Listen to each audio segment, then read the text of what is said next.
The dragon comes. Hey, buddy. Hey, Bill. Good morning to you. Good morning. Good morning.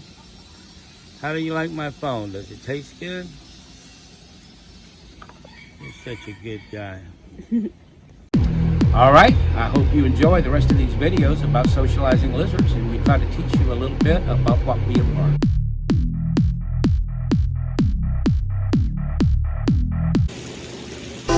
Do a thirsty bear thirsty.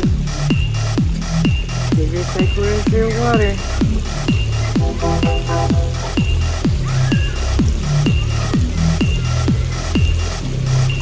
Roscoe's really thirsty.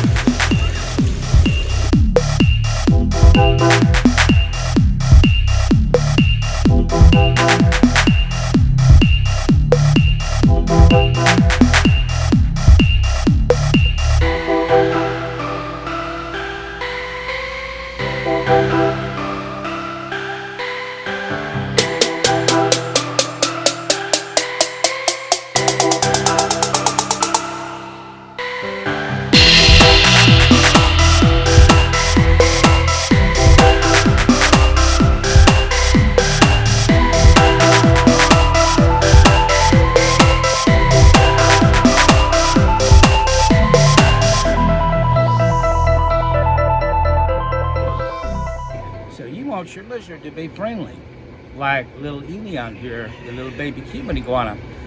Well, to do that, first you must keep it in the humane way, which means keep it in a big cage. This is a pretty big cage. It's sitting out here on the wall by its choice, with me, eating out of my fingers. No, it won't run away. Next thing, don't scare it. Don't scare it. Don't. If this were to get scared, if something noise or something scared it to jump down, we wouldn't chase it. We'd just wait and it would stop running, and then all of a sudden we could pick it up again. Don't scare it, keep it in a humane way, and let it come to you for food. Don't force yourself on it. Don't grab it. There's no need to. This one was never touched as a baby forcibly by anybody.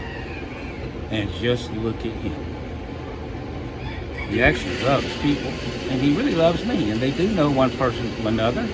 There you can see by his choice getting up on my shoulder because he likes me.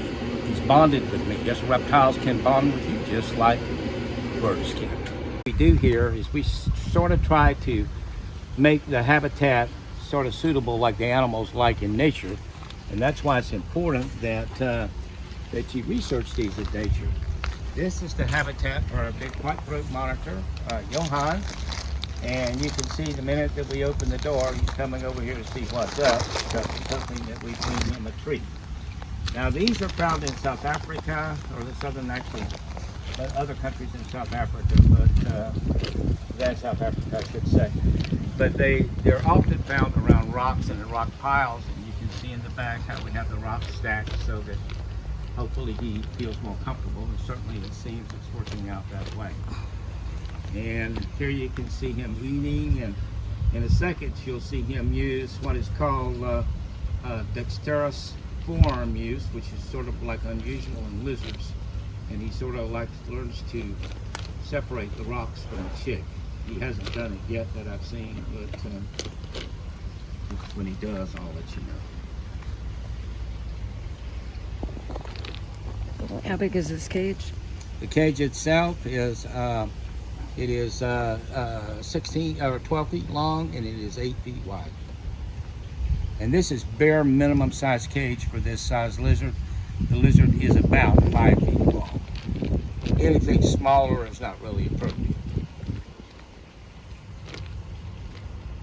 But these are big, active lizards. Yeah, he climbs a lot. Yeah. You'll be able to see him use his forearm here in a second. I think on the next one he started to with that one. That's called dexterous forearm usage, and with lizards it's actually fairly rare. It's not commonly seen at all, and monitor lizards do it fairly routinely. This is Johann, which is a white-throated monitor from South Africa, sometimes called the Cape Rock monitor. And they live in rocky, sort of semi-dry areas, and you can see how we sort of have a habitat with the big rock piles in the back. Even with crevices, he can sort of like get himself into and inflate his body. And he's a happy camper. He's 3 years old now, and right at about 5 feet long. See him use his forearm?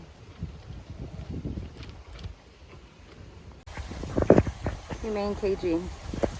This is a minimal cage for 2 croc monitors of this size.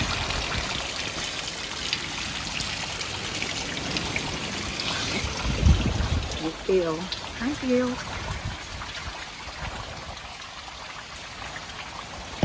Mess box. Different places.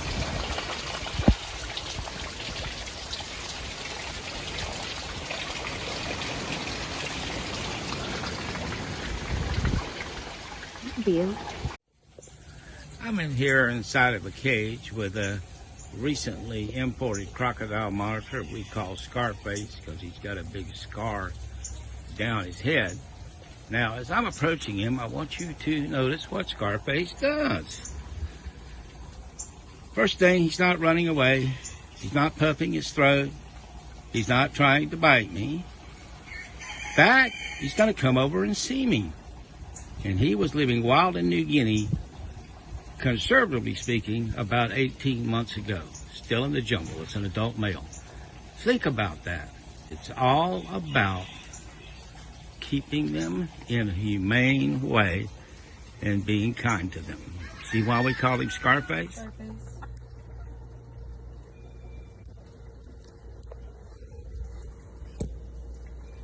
Oh boy. A blue tree monitor that was captive bred here at the Crutchfield farm.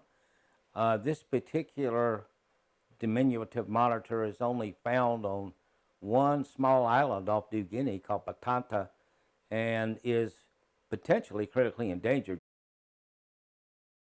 because of the entire island is probably not any bigger than Lake Okeechobee here in Florida. So it's a very small range. Now, in socializing lizards, of course, we've said earlier and throughout the video not to scare them. Here you can see this little guy all curious on Vanessa's hand. And he's so curious, he just stuck his neck and head inside of her fist to look and see if there was anything in there he might be interested in. Now, there's no food for him or reward for him for this at all.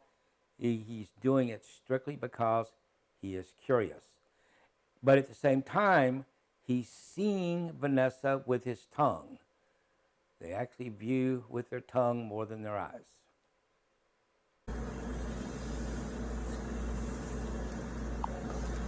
If your reptile acts like this one does, you're probably doing something right. You want another one? Hey. Hey. Hey.